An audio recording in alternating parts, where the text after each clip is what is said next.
to season 3 of On the Rodens. Not burger. Stop.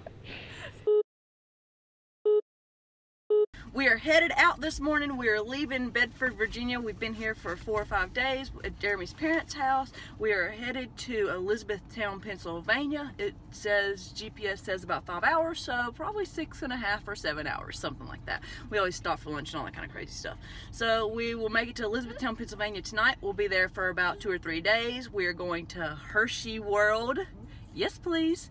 We are going to Gettysburg and also Amish Country. We are gassed up, prayed up, packed up, and ready to go. Let's go.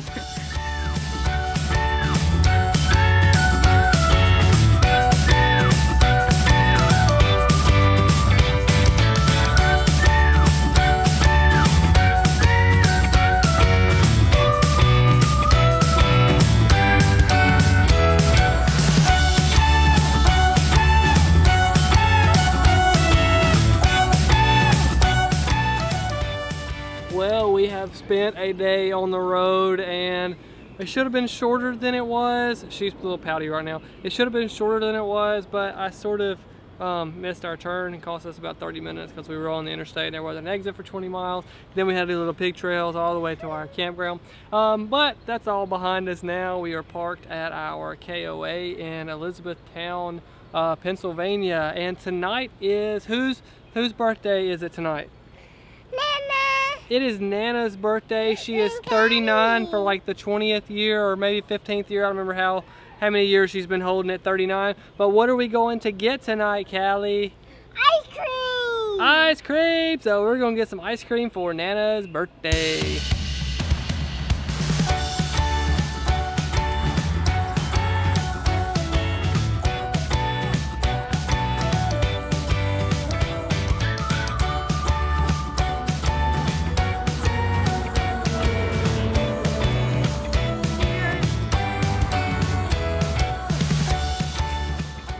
Happy birthday to you. Happy birthday, dear. Not Callie. Nana. It's my birthday. It's my birthday. You gonna share my birthday? I didn't know it was your birthday. How old are you? 2. Oh.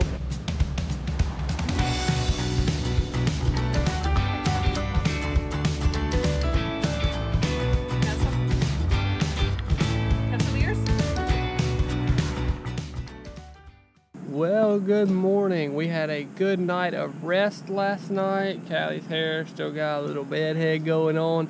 But I want to tell you a quick story before we get started. Today we're going to Amish Country and then we are also going to Hershey to the chocolate factory tonight. But I want to tell you a story. Last night I was laying in bed. I just got in bed and I started smelling something. And it wasn't like the worst smell ever, but it definitely wasn't a great smell. It was like really sweet and really weird smell. And it was like very intense. Like, what in the world is going on? What is that smell? So I hopped up and I stuck my nose on the comforter. Couldn't smell it. Then I got to a spot. I was like, whew, there it is. Didn't know what it was. Didn't know something Max had done or what was going on. So I started like racking my brain. What could the smell be? So I started thinking, yesterday when we were traveling, I had my bags. I usually travel on our bed just to keep it safe. We have 2 TVs and then my computer bag and my camera bag that are on the bed to keep them safe from rocking around and breaking and that sort of stuff. So I started thinking last night, when I was traveling yesterday, on my bag was my backpack that has my computer and stuff in it. So I was like, I wonder if that something was in there. And so I opened it up and then it hit me. 2 weeks ago, whenever I was working, I do some bookkeeping for a guy in Birmingham. I was working, I went to his offices for a couple days, and I had taken a banana just in a bag to the work with me, and I had forgot that banana inside that bag, and oh my goodness, it was awful. Let me show you that banana.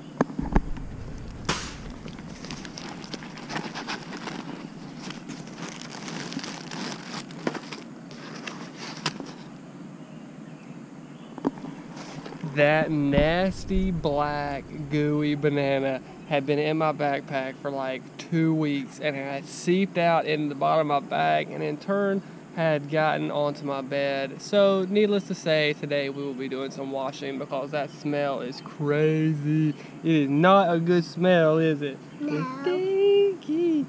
Alright, but today, this morning, we are going to Amish Country, so let's go.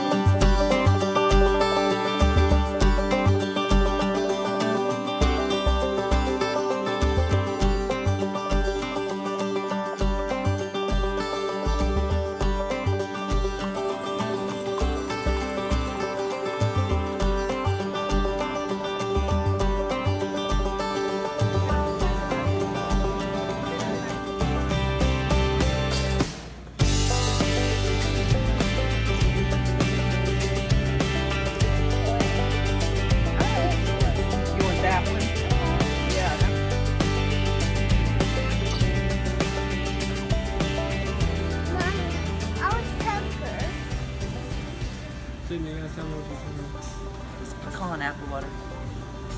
Awesome. That's peanut butter. How do I mix this butter?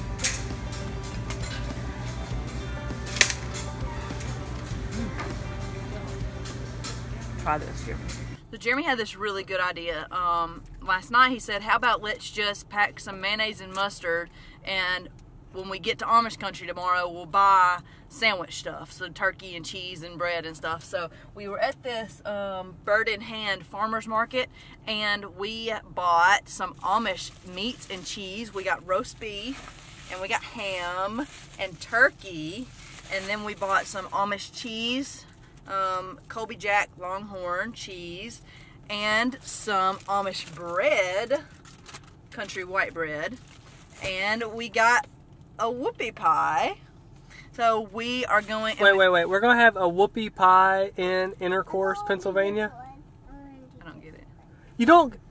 Oh, wow. All right. Okay, he'll tell me later. Okay, so we're going to go find some covered bridges. Supposedly there's a lot of those around here. Find some covered bridges, and we'll have a little picnic with our Amish food later.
Good job. You cannot judge me for anything I eat in Chocolate World. What happens in Chocolate World stays in Chocolate World.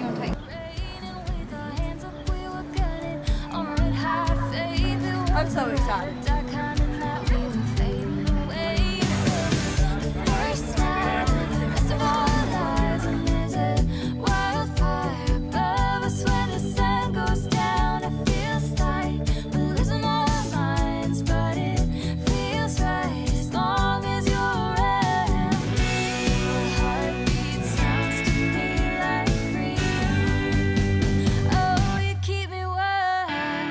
All the stars in the sky.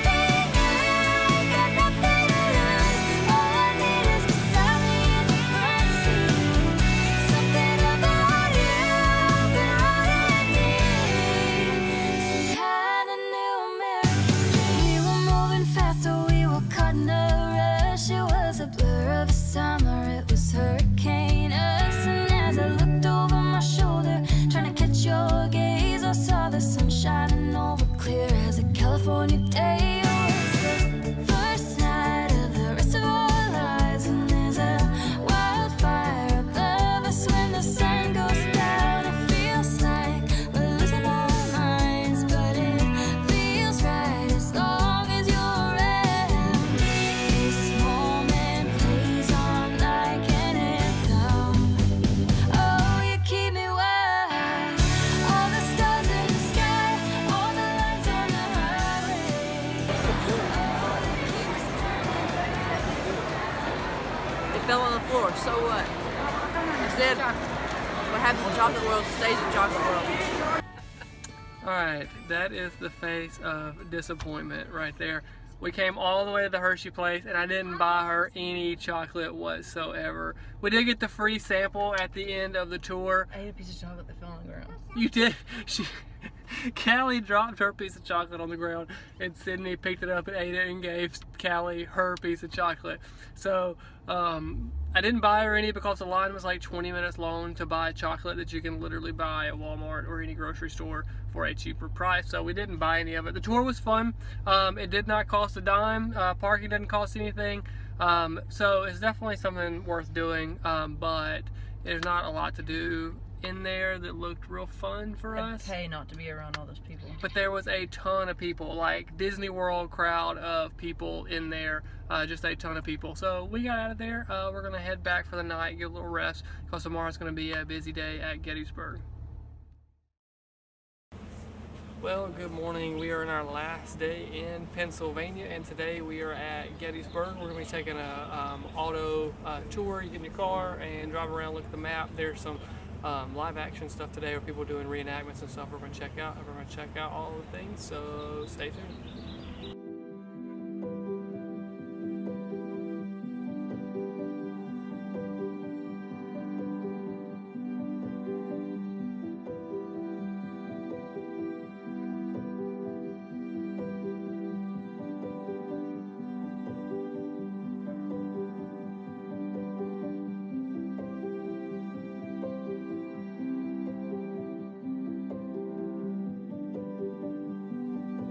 In our time in Gettysburg, we were reminded over and over of the thousands that died in this one area during the Civil War.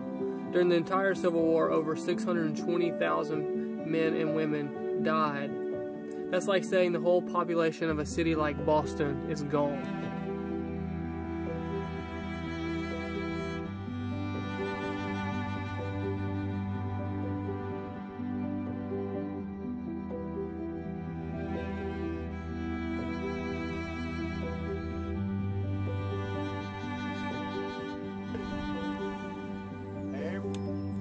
Fire. Order on.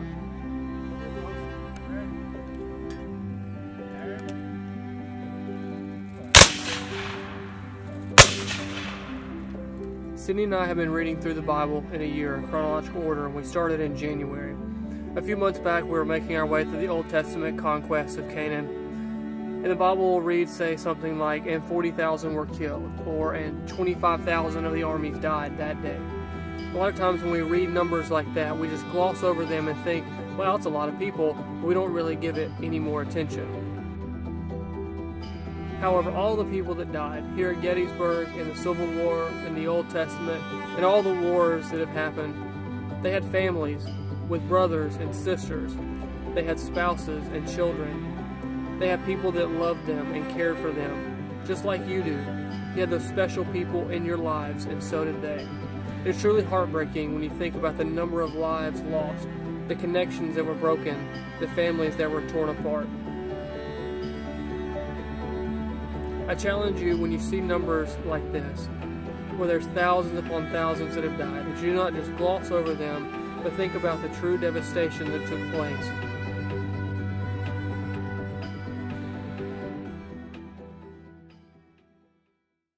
Well, it's hard to say you enjoy something like Gettysburg because you think about all the thousands of people that have literally died where you're standing and all around you. But we have, I guess, enjoyed our time here. They've done such a good job with all the monuments and the way the tour route works. They give you a map, you can do an auto tour all the way through the place, and it's really, really well done. As far as national parks goes, this is one of the better ones. And I hope that you have enjoyed our time here in Central Pennsylvania for episode 1 of season 3 of On the Rodens. We've got so much coming your way in the next few months. I think we've got like 18 or 20 episodes coming out back to back to back over the next few Sundays, and I hope that you enjoy it. We're going to New York City tomorrow morning. I'm just a little bit apprehensive about pulling the camper into New York City and parking that thing and kind of how time's going to be in New York, but we're looking forward to it, and I hope you join us next week for On the Rodens.